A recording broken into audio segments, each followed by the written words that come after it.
Tonus Laboratorio del Piede, centro altamente specializzato nella costruzione di plantari su misura, dedica nuove tecnologie di rilevazione dei carichi posturali per dare voce alla filosofia di benessere che lo caratterizza.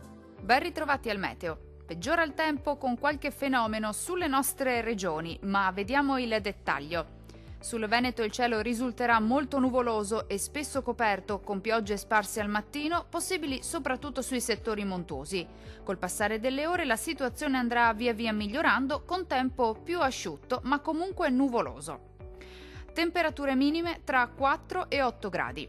Valori massimi compresi invece tra 8 e 11 gradi circa. Vediamo ora che tempo farà sul Friuli Venezia Giulia. Anche in questo caso sarà una giornata all'insegna di un tempo moderatamente instabile. Sulla nostra regione infatti il cielo risulterà coperto, con precipitazioni frequenti al mattino in via di esaurimento già a partire dal pomeriggio.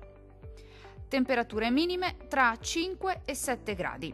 Valori massimi oscillanti invece tra 9 e 11 gradi circa.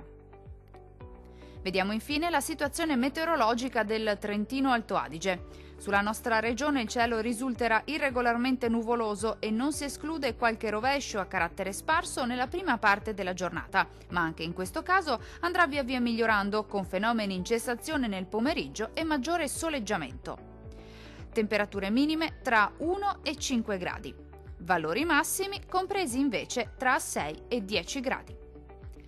Dal meteo di Antenna 3 per ora è tutto. Arrivederci.